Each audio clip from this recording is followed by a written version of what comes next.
हरे कृष्णा। अध्याय 9 श्लोक नंबर 25।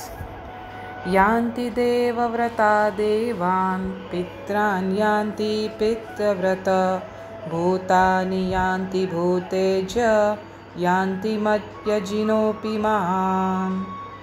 इसका अर्थ, जो देवताओं की पूजा करते हैं वे देवताओं के बीच जन्म लेंगे, जो पितरों को पूजते हैं वे पितरों के पास जाते हैं, जो भूत प्रेतों की उपासना करते हैं वे उन्हीं के बीच जन्म लेते हैं, और जो मेरी पूजा करते हैं वे मेरे साथ निवास करते हैं।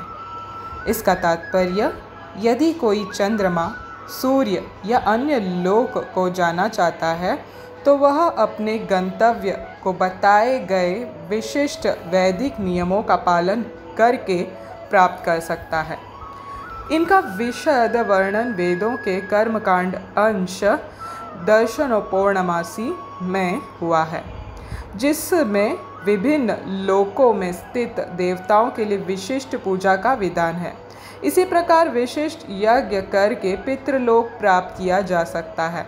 इसी प्रकार मनुष्य भूत प्रेत लोकों में जाकर यक्ष, राक्षस या पिशाच बन सकता है। पिशाच पूजा को काला जादू कहते हैं।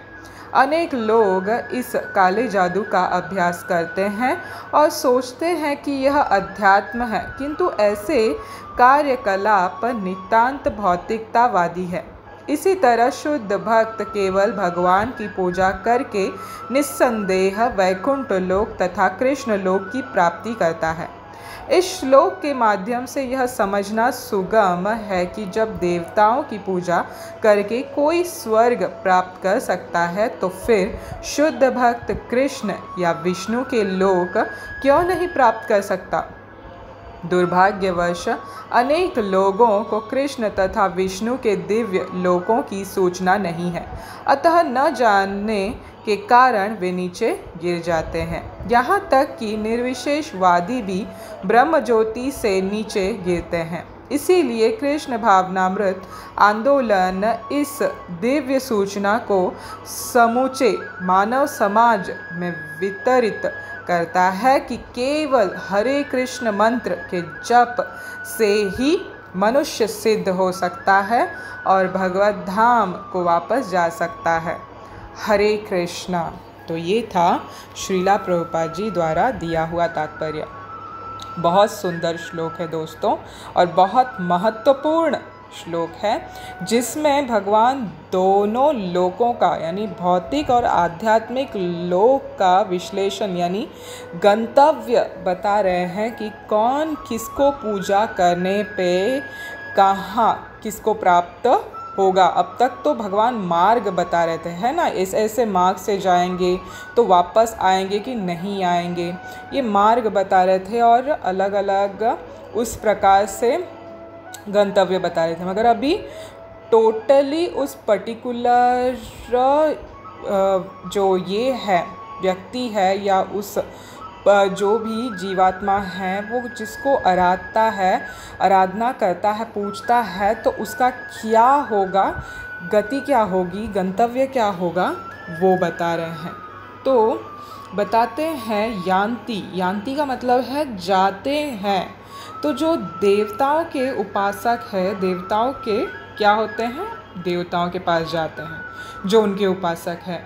और जो पितृ यान्ति, पितृव्रताः मतलब पितरों को जो पूजता है वो यान्ति, पितृ के लोक जाता है, पितृलोक है ना, पितृलोक भी है। और जो भूतानि यान्ति, जो भूत प्रेतों का उपासक है वो क्या होता है, उसके बीच जन्म लेता है, उनके बीच जन्म लेता है।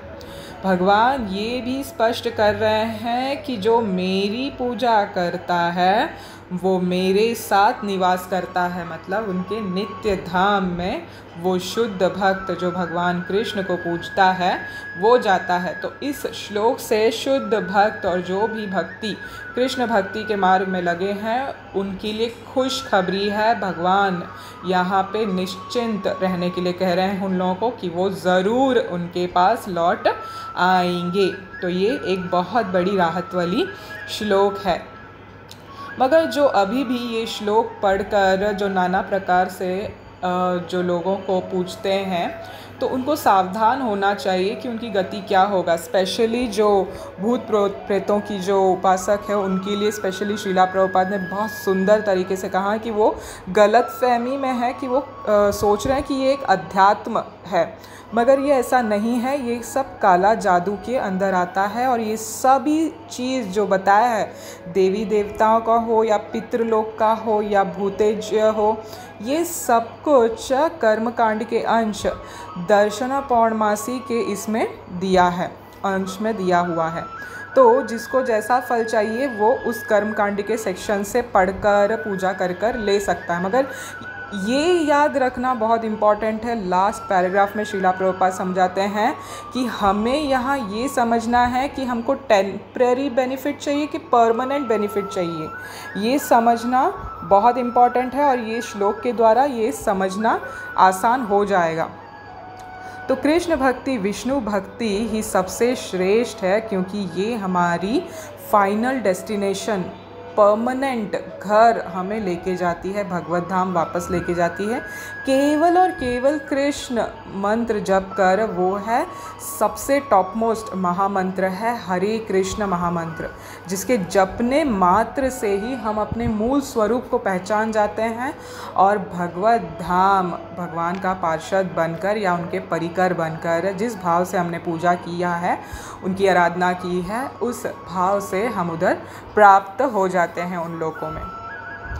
तो एक बहुत सुंदर कथा मुझे याद आ रही है। एक सत्संग में मैंने एक संत के मुख से सुना था जहाँ पे वो बता रहे थे कि ये जो भूत प्रेतों की बात अभी चल रही है श्लोक के द्वारा, तो मैं बता दूं, आपको आगाह कर दूं कि ये कितना खतरनाक है। कि वो बता रहे थे कि एक बार एक गांव में एक साधु पुरुष था और वो क्या करता था कि लोगों की उसके घर पर लाइन लगी रहती थी, बड़ी बड़ी लाइन लगी रहती थी, और वो नर्मदा के कुछ इस जगह पे रहता था जहाँ पे नर्मदा नदी जो है वो बहती है।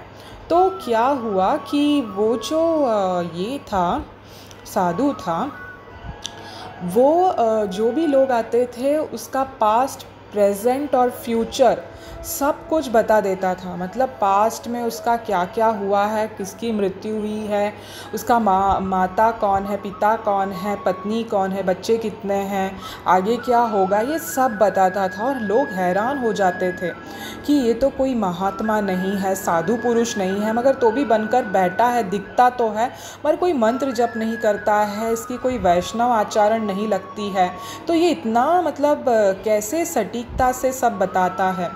तो वो हैरान हो गए। तो एक दिन किसी ने उनसे पूछ लिया कि आप इतने साधु पुरुष लगते हो मगर कोई मंत्र तो जपते नहीं हो, वैष्णव तिलक भी नहीं डाला है, कंठी भी नहीं डाला है, मगर आप इतने सटीक वे से एकदम बराबर हर किसी की जानकारी कैसे देते हो आप।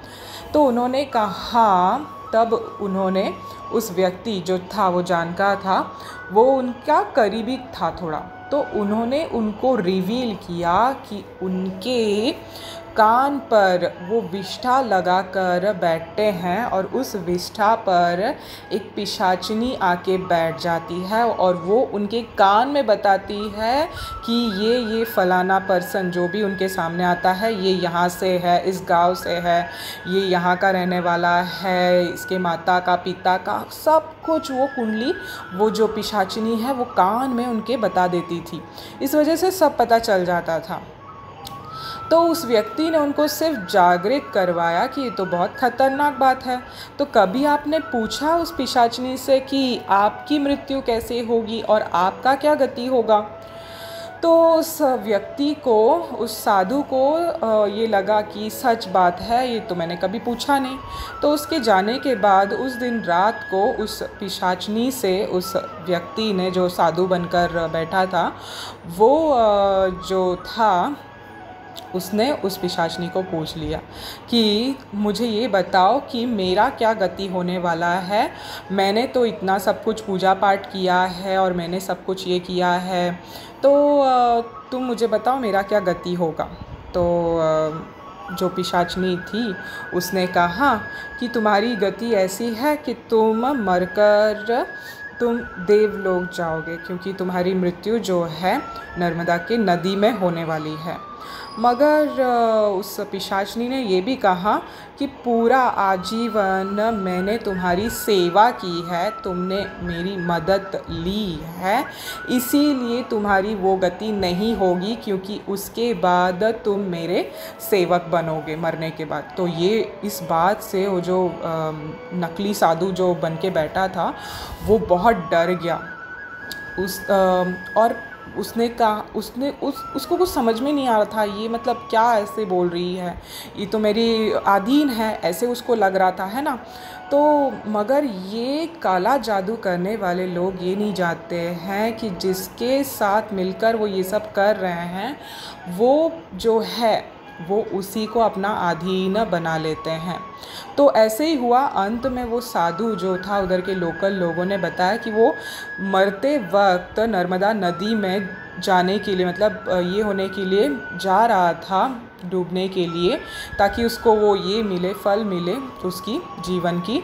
तो नर्मदा नदी में वो जैसे ही जा रहा था उस तरफ, उसके तट के पास, उस तट पे पहुंचने से पहले ही उस पिशाचनी ने उसको मार दिया रास्ते पर और उस पे अपना कब्ज़ा जता लिया।